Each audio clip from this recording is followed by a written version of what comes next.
Un téléthon, celui au profit des Mourabitoun, notre 11 national qui se poursuit ce téléthon aujourd'hui et demain à El Mauritania et les contributions continuent. Un congrès, celui de l'Association mauritanienne de gynécologie et d'obstétrique, le 10e qui a commencé aujourd'hui à Nouakchott.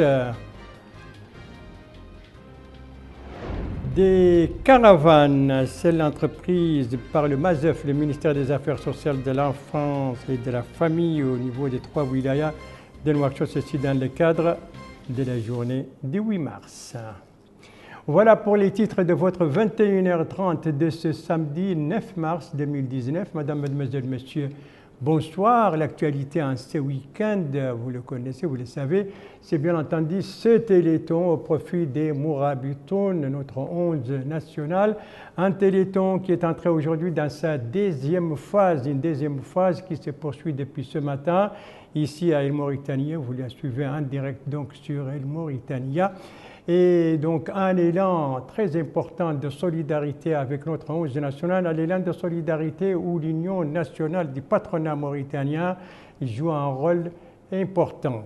Eh bien, cet élan de solidarité, c'est pour soutenir financièrement, bien entendu, mais aussi matériellement, psychologiquement, et donc notre 11 national à la suite de sa qualification pour les phases finales de la CAN 2019. Un reportage, Bokar Baylaba. Qualifiés pour la première CAN de leur histoire, les Mourabitoun vont entrer dans la cour des grands à partir du 20 juin prochain en Égypte, afin de permettre à l'équipe nationale d'aborder la compétition dans les meilleures conditions. Un téléthon est organisé pour lever des fonds. Et la chaîne de télévision nationale Al Mauritania a pris depuis ce matin le relais après la grande soirée de gala du jeudi organisée dans les locaux de la Fédération de football de Mauritanie en présence du président de la République, M. Mohamed Ould Abdelaziz. En d'autres termes, il s'agit de permettre à tous les Mauritaniens désireux de soutenir leur équipe nationale de le manifester. Aujourd'hui, nous poursuivons cette opération avec le Téléthon qui a démarré ce matin et qui va se poursuivre demain à la même heure, de 10h à minuit. Donc voilà, l'appel que nous lançons, c'est qu'en fait, ce soutien, il est à la fois peut-être matériel et financier, mais il est également, surtout, psychologique et mental pour les Mourabitoun.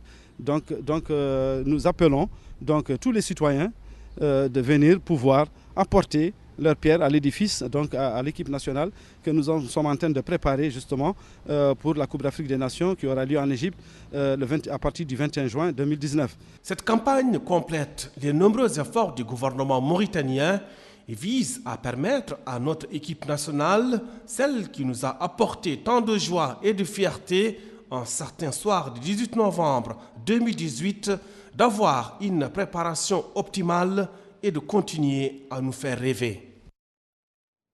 Voilà, nous faire rêver surtout pour les phases finales de la CAN 2019 où les Mourabitoun vont participer pour la première fois dans leur histoire et ce sera en juin prochain, fin juin précisément, en Égypte. En tout cas, un élan de solidarité dont le coup d'envoi, je le rappelle, a été donné le jeudi soir dernier avec cette soirée de gala présidée par le président de la République et placée d'ailleurs ce téléthon sous son haut patronage. C'était une soirée qui était organisée au siège de la Fédération nationale de football et ce téléthon, vous allez les suivre, vous pourrez les suivre juste après ce journal, et ce soir, c'est là jusqu'à minuit encore demain. Voilà, l'actualité médicale dans ce week-end est dominée par ce 10e congrès de l'Association mauritanienne de gynécologie et d'obstétrique. Coup d'envoi ce matin à Nouakchott, coup d'envoi donné par le ministre de la Santé. Eh bien, c'est un congrès dont les travaux vont durer 2 jours. Alors, que vise ce congrès? Qui participe? Élément de réponse avec toujours vous, Bokar Baylaba. Le congrès vise à l'échange d'expériences et de nouvelles découvertes dans le domaine de la gynécologie et de l'obstétrique.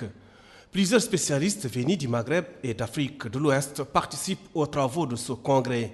Durant ces dernières années, l'État mauritanien a pris certaines mesures pour faire face à la problématique de la forte natalité et la mortalité néonatale et infantile. Nous, en Mauritanie, partant de nos chiffres, bien qu'ils soient très anciens, puisque la dernière enquête démographique de santé que nous avons faite date de 2001, depuis que cette enquête a relevé que nous avons des chiffres assez élevés de mortalité maternelle, puisque nous avoisinons les 580 décès par 100 000 naissances, l'État a pris le taureau par les cornes. Plusieurs structures ont été créées et mises à jour. Nous avons essayé d'avoir une médecine de proximité. Nous sommes aujourd'hui au moins à un hôpital dans une capitale régionale. Nous sommes au moins à 115 structures, centres de santé, et plus de 700 postes de santé et plus de 1000, voire 2000 agents communautaires dans le pays qui aident dans ce sens. Et notre dernier plan de développement sanitaire partant jusqu'à 2030 a donné la priorité à la santé de la mère et de l'enfant.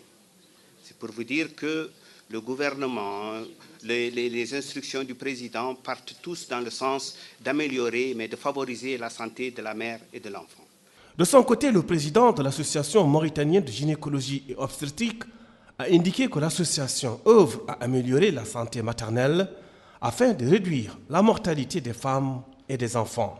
Quant au représentant du FNIAP, il a réitéré le soutien de son institution pour la santé reproductive en Mauritanie. C'est pour moi un grand honneur de participer aux travaux du 10e congrès de l'Association mauritanienne de gynécologie obstétricale au nom du représentant résident de l'UNFPA. Cette association est un partenaire privilégié pour l'organisation et nous souhaitons développer ce partenariat et je profite de cette occasion pour réitérer l'engagement de l'UNFPA à accompagner le gouvernement mauritanien dans la mise en œuvre de ses priorités dans le secteur de la santé, mais également renforcer davantage le partenariat avec l'association. Les travaux de ce 10e congrès ont été marqués par plusieurs exposés sur les dernières avancées scientifiques et technologiques sur la gynécologie et l'obstétrique. Donc les travaux du 10e congrès de l'Association mauritanienne de gynécologie et d'obstétrique qui a commencé ses travaux aujourd'hui à Nouakchott, travaux qui vont durer 2 jours. L'autre événement qui marque bien entendu ce week-end, c'est la journée internationale de la femme et c'est le 8 mars, donc c'était hier, mais les activités commémoratives se poursuivent et parmi ces activités, ces caravanes organisées par le ministère des Affaires sociales de l'enfance et de la famille. Des caravanes de sensibilisation, mais aussi de consultation médicale gratuite, et c'est là au niveau des 3 wilayas de Nouakchott. Précision sur ces caravanes avec Abdoulaye Demeba. Cette caravane, dont le coup d'envoi a été donné au niveau de la capitale, a sillonné les 3 wilayas de Nouakchott dans le cadre de cette fête internationale de la femme. Plusieurs activités ont été organisées par le ministère des Affaires sociales, de l'enfance et de la famille afin de sensibiliser les citoyens sur le respect des droits de la femme et la nécessité de préserver la santé de la gente féminine. Au niveau de la wilaya de Nouakchott Nord, précisément dans la Moukhata de Tayaret, cette conférence a été animée afin de sensibiliser les femmes dans le cadre de cette fête. Madame Maliada Abdou, secrétaire générale de la Moukhata de Tayaret, a souhaité la bienvenue à tous les participants à cet événement. Elle a par ailleurs évoqué les avancées qui ont été enregistrées en Mauritanie au profit de la femme. Par la suite, Mme Kalawiya Mint Khatri, coordinatrice régionale du ministère des Affaires sociales, de l'enfance et de la famille, a souligné que le 8 mars de cette année a été fêté sous le thème « Décennie de la femme mauritanienne », ce afin de permettre à la femme de poursuivre sa lancée en vue de l'évolution de cette couche. En plus de cette conférence, une caravane médicale a été mise en place permettant aux femmes de cette Moukhata de bénéficier gratuitement de soins médicaux. La commune de Tavrazaina, relevant de la wilaya de Nouakchott-Ouest, a aussi bénéficié de cette caravane médicale. Les femmes et enfants de cette Moukhata ont pu ainsi se soigner gratuitement. Tadeboul Mahjoub, maire de la commune de Tavraghzeina, a félicité tous les Mauritaniens pour cette fête, particulièrement les femmes et enfants. Il a par la suite affirmé que ces soins médicaux sont prodigués gratuitement à tous les habitants de cette Moukata au sein de cette école. Au niveau de la wilaya de Nouakchott Sud, particulièrement dans la localité d'El Mina, cette caravane médicale s'est aussi tenue. Les femmes et enfants de cette Moukata ont pu, grâce à ces spécialistes de la santé, recevoir des soins médicaux. Madame Mariam Abderrahman, coordinatrice de cette activité au niveau de la wilaya de Nouakchott Sud, a précisé que cette activité a été organisée par le ministère des Affaires sociales, de l'enfance et de la famille. Elle cible principalement, dit-elle, les personnes défavorisées. Cette femme qui, dit-elle, avait du mal à fermer l'œil hier nuit, est venue auprès de ces spécialistes. Ils m'ont prescrit et offert, dit-elle, ces comprimés. Elle a par ailleurs exprimé sa satisfaction par rapport à cet événement. Cette autre femme dit qu'on l'a prescrit ces comprimés qu'elle doit prendre le matin et de l'après-midi. Pour le second médicament, dit-elle, elle prend un comprimé le matin et un autre la soirée. Et tout cela, dit-elle, gratuitement. Voilà donc pour ces caravanes organisées par le MASEF dans le cadre des activités commémoratives de la Journée internationale de la femme. Des caravanes qui ont sillonné aujourd'hui. Ça, ce n'est pas les images, ça c'est une autre activité. Donc dans le cadre du 8 mars, et c'est une activité organisée par l'Association pour la promotion et la protection des laits mauritaniens, organisée en collaboration avec l'organisation britannique Oxfam, les coopératives féminines et les organisations intervenant dans ce domaine. C'est une manifestation donc caractérisée par une exposition sur des produits laitiers nationaux. Ça, c'était organisé hier dans le cadre donc du 8 mars. Autre exposition également dans le cadre de cette fête de la femme, ou cette journée internationale de la femme, mais cette fois dans notre capitale économique. Là aussi, il s'agit d'une exposition. Alors, où se tient cette exposition et qu'est-ce qui est exposé et par qui? Élément de réponse avec un reportage de l'un de nos correspondants permanents à Nouadhibou et Faraouli Sibani, un reportage revu et présenté en français par Abdoulaye Debeba. Plusieurs coopératives féminines au niveau de la capitale économique du pays ont pris part à cette exposition organisée dans le cadre de la Fête internationale de la femme. Cet événement a eu lieu au centre de coordination féminine de Nouadhibou. Cette exposition est répartie en 3 catégories. Une dédiée spécialement à l'agriculture qui met en avant le travail des agriculteurs de cette zone ainsi que des produits dérivés. Une deuxième catégorie qui est relative à la couture. Les membres de ces coopératives ont présenté les différents modes vestimentaires et habits préparés par ces couturières qui sont actives au niveau de Nouadhibou. Cette femme dit qu'elles peuvent coudre plusieurs types d'habits, des chaussures, des sacs, des bonnets, des moquettes, entre autres.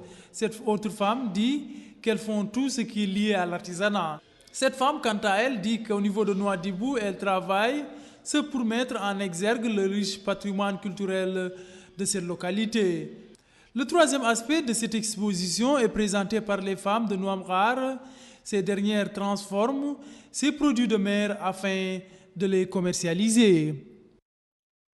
Donc pour ces activités commémorant le 8 mars, Journée internationale de la femme, une journée dont le lancement des activités a été officiellement, je le rappelle, lancé hier par une grande cérémonie qui s'est déroulée au Palais des Congrès et placée sous le patronage du Premier ministre, cérémonie donc présidée par la ministre des Affaires sociales, de l'enfance et de la famille. Merci de suivre les JTF de Mauritanie. À la suite du journal sans images avec cette nouvelle.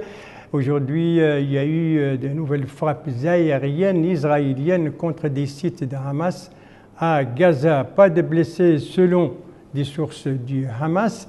Ce sont des frappes aériennes justifiées par l'armée israélienne par un tir de roquettes de la bande de Gaza vers Israël. Et en tout cas, ce sont des frappes qui interviennent au lendemain d'un vendredi où il y a eu des manifestations comme chaque mois depuis le 30 mars dernier, donc depuis le démarrage de la grande marche pour le retour organisé donc par les Palestiniens Et là, les soldats israéliens ont tiré à balles réelles. Ils ont tué un jeune Palestinien, un adolescent de 15 ans, et blessé 45 autres. Et depuis le 30 mars dernier, il sont 253 Palestiniens tombés sous les balles réelles des soldats israéliens.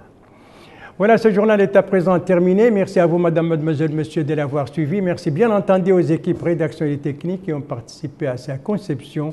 Je vous en rappelle les principales informations. Ici, c'est ce téléthon au profit des Mourabitoun qui se poursuit pour sa deuxième phase ici à El Mauritania avec la poursuite des contributions. Ce sont une deuxième phase qui va se poursuivre demain ici à El Mauritania. Ici, c'est le 10e congrès de l'Association mauritanienne de gynécologie et d'obstétrique qui a commencé aujourd'hui à Nouakchott et dont les travaux vont durer 2 jours. Et ici, ce sont ces caravanes organisées par le MASEF à travers les 3 wilayas de Nouakchott, des caravanes de sensibilisation autour des droits des femmes et bien entendu des sensibilisations accompagnées de consultations et de distribution de médicaments gratuits. Tout cela, c'est gratuit et je vous rappelle que le téléthon se poursuit sur les antennes d'El Mauritania que vous pourrez les suivre juste après ce journal et c'est là jusqu'à minuit ce soir mais également demain c'est la même chose, c'est la deuxième phase de ce téléthon au profit des Mourabitoun. À la suite, c'est pour les soutenir à la suite de leur qualification pour la CAN 2019. Les phases finales, ce sera en juin prochain en Égypte. Voilà, le GTF reviendra demain à 19h et à 21h30.